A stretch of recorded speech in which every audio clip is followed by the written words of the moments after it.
Class 9-এর geography 3য় অধ্যায়। তোমরা সবাই মন দিয়ে শোনো আর লেখো, সবাই লাইক অ্যান্ড সাবস্ক্রাইবটা দিয়ে দাও।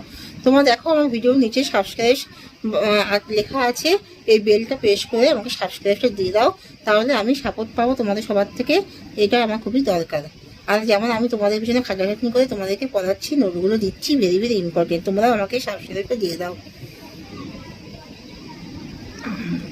মূল মধ্যরেখা বলতে কি বোঝো? লন্ডনের গিনিস শহরের উপর দিয়ে উত্তরে সমুদ্র থেকে দক্ষিণে কুমুদি পর্যন্ত বিস্তৃত যে দ্রাঘিমারেখা কল্পনা করা হয়েছে তাকে মূল মধ্যরেখা বলে। দ্রাঘিমারেখা কাকে বলে? সমুদ্র বিন্দু থেকে কুমুদি বিন্দু পর্যন্ত ভূপৃষ্ঠের উপর দক্ষিণে বিস্তৃত অর্ধবৃত্তাকার কাল্পনিক রেখাগুলিকে দ্রাঘিমারেখা বলা হয়।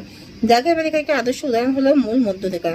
ছায়াবৃত্ত বলতে কি বোঝো? পৃথিবী আকৃতিতে গোল, তাই পৃথিবীর যে দিকটি সূর্যের সামনে থাকে সেদিকে দিন এবং তার বিপরীত দিকে রাত হয়। এই দিন এবং রাতের মাঝখানে স্থানটিকে ছায়াবৃত্ত বলে।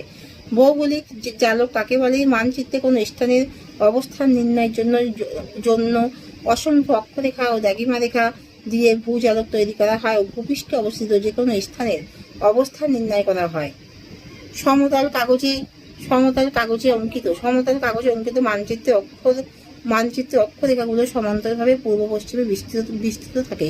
দ্রাঘিমারেখাগুলো সমুদ্র ও কুমেরুবিন্দুতে পরস্পর মিলিত না হয়ে দক্ষিণে বিস্তৃত হয়। অক্ষাংশ কাকে বলে? পৃথিবীপৃষ্ঠে কোনো স্থান নিরক্ষরেখা থেকে পৃথিবীর কেন্দ্রবিন্দু পর্যন্ত কল্পিত সরলরেখার সঙ্গে যে কোণ তৈরি করে তাই হলো স্থানের অক্ষাংশ।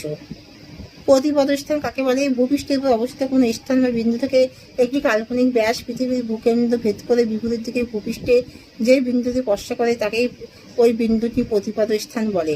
আন্তর্জাতিক তারিখরেখা কি? পৃথিবীর মানচিত্রে প্রশান্ত মহাসাগরের উপর দিয়ে মোটামুটিভাবে 180 ডিগ্রি দ্রাঘিমারেখাকে অনুসরণ করে উত্তর থেকে দক্ষিণ মেরু পর্যন্ত যে কাল্পনিক রেখার প্রবর্তন করা হয়েছে তাকে আন্তর্জাতিক তারিখরেখা বলে।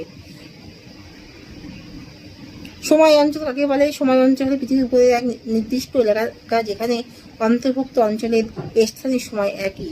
প্রতি 15 ডিগ্রি দ্রাঘিমার পার্থক্যে পাশাপাশি দুটি সময় অঞ্চলের সময় ব্যবধান 1 ঘন্টা করে হয়। অক্ষরেখার প্রধান দুটি বৈশিষ্ট্য কি কি? প্রত্যেকটি অক্ষরেখা পূর্ণবৃত্ত এবং পূর্ব পশ্চিমে বিস্তৃত। অক্ষরেখাগুলো নিরক্ষরেখার সমান্তরে অবস্থিত, এই জন্য একই অক্ষরেখায় অবস্থিত যে কোনো স্থান থেকে নিরক্ষরেখার দূরত্ব সমান থাকে। সমঅক্ষরেখা কাকে বলে? ভূগোলকের উপরে একই অক্ষরেখা বিশিষ্ট স্থান বিন্দুগুলিকে পরস্পর যুক্ত করে যে রেখাটি সৃষ্টি হয় তাকে সমঅক্ষরেখা বলে। অক্ষাংশ কাকে বলে? উভয় গোলার্ধ নিরক্ষরেখা থেকে উত্তরে বা দক্ষিণে পৃথিবীর কোনো স্থানে কৌণিক দূরত্বকে সেই স্থানের অক্ষাংশ বলে।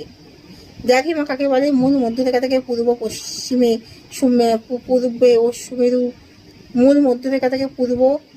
ও সুমেরু পশ্চিমে কোনো স্থানের নিরক্ষীয় তল বরাবর কৌণিক দূরত্ব